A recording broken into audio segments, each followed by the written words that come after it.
Assalamu alaykum, hörmətli televizor görgüçülər. Erkin Asiya Radiosu Tor televiziyasının həftəlik xəbərlər proqramını görüyorsunuz. Programımız hoş geldinler. Mezkur programımızda muş bir hafta jarayonida radiomuzda anlatılgan Uygurlarga dair bir kısım mühim haberlerini eslatib ötmekçimiz. Ben Erkin. Ben Gülchehra. Türkiye'de yaşayotgan Uygur ticaretçi Abdurrahman Hasanning Xitoy hukumatiga onamni va ayolimni buncha qiynag'icha et o'tanglar. O'qining pulini men beray deb e'lon qilgan chaqiriqi har soha kishilar orasida zo'r g'ulg'ula paydo qildi.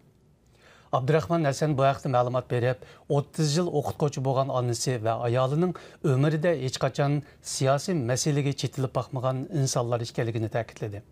Shuningdek, navbatda har qanday Uyg'urning bu yo'sinda Xitoy hukumatining nazarida dushman hisoblanayotganligini bildirdi. Muajiratga Uyg'ur jamoati bu haqda fikr bayon qilib, bu hol Uyg'urlarning beshiga kelayotgan zulmning qaysi darajaga berib yetganligini ko'rsatadigan eng jonliq misollarning biri deyishmoqda. Hazırga kadar yipik terbiyeleş merkezlerinin işki kısmındaki ahvallar anca köp ma'lum bo'lmay kelgan edi. Yaqında bu joyda shundaqla Xitoy turmisida 1 yilga yaqin vaqtni o'tkazgan mahbuslardan Ömürbek Ali o'zining ko'rganlaridan tafsiliy ma'lumot berdi. Qozog'iston fuqaroligiga o'tgan Ömürbek Ali asli pichonliq bo'lib, terrorlik gumoni bilan 1 yilga yaqin vaqt Qarmaydagi turma va tarbiyalash markazlarida turgan. Bu jarayonda chet el fuqarosi turibmi sonsiz so'roqlarni va qabohatli kunlarni beshidan o'tkazgan. Faoliyatchilar bu haqda fikr qilib, chet el fuqarolarining bu darajada bo'zaq qilinayotgan yerda yerlik Uyg'urlarning qandoq ahvolda qolganligini tasavvur qilmoq ta'sis deyishmoqda.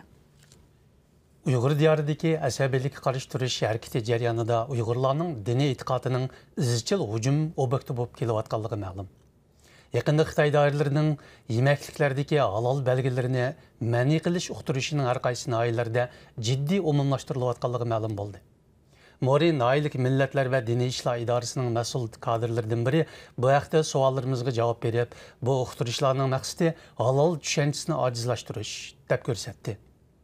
Uyg'ur diniy ulamolari va faoliyatchilar bu haqda fikr bayon qilib, Xitoy hukumati mushu usul orqali Uyg'urlarni texmi bir tez surat bilan o'zlariga assimilyatsiya qilmoqchi deb ko'rsatdi. Yaqında Uyghur Avtonom Rayonluq Partikomining siyosiy qonunga mas'ul muavin sekretari Ju Xaylunning navbatdagi yipik tarbiyalash harakatini xuddi yovu o't cho'plarni yo'qotish uchun ziroatlarga dori chashqanga o'xshash bir ish deganligi diqqat qo'zg'adi.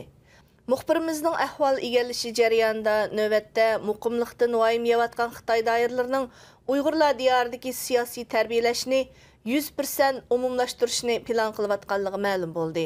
Ma'lum bo'lishicha, yana hozir har qaysi joylardagi tarbiyalash markazlariga so'langan kishilarning ko'pligidan bu o'rinlar yetishmay qolgan. Uyg'ur faoliyatchilar bu ahvolni ayblab, bu Xitoy hukumatining butun Uyg'ur millatini yo'qotishga yuzlanayotganligining ifodasi deydi. Xitoy doiralarining Uyg'urlar diyorida shuncha ko'p soqchi va harbiy kuch o'rnashtirishiga qaramay, Uyg'urlar diyorida yana bir qism muqimlik tadbirlarini qo'llanayotganligi ma'lum. Yaqında har qaysi joylardagi moliya o'tkash punktlarga Xitoyning Chag'an bayrami mezgilida mol qabul qilish va to'yishni to'xtatish haqida uqtirish tarqatilgan.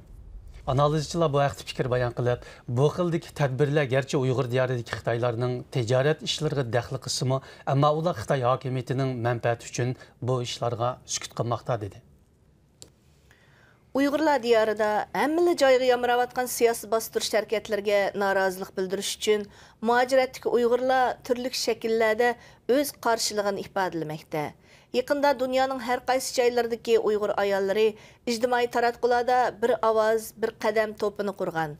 Hamda 15 mart kuni Birlashgan Davlatlar Tashkiloti va har qaysi davlatlardagi hukumat binolari oldida ayollar namoyish tashkillashga chaqiriq qilgan. Ma'lum bo'lishicha, Xitoyning Uyg'urlarga qaratgan turli zulm va bostirish harakatlari Uyg'urlarning birlik va hamdardlik tuyg'usiga turtki bo'lmoqda. Shundaqla ularni turli shakllarda qarshilik ko'rsatishga majbur qilmoqda ekan. Muhtaram televizor ko'rguvchilar, yuqorida Erkin Asiya Radiosi Tor televiziyasining haftalik xabarlar programmasini ko'rdinglar. Kelar hafta ko'rishaylik. Xayr xo'sh. Xayr xo'sh.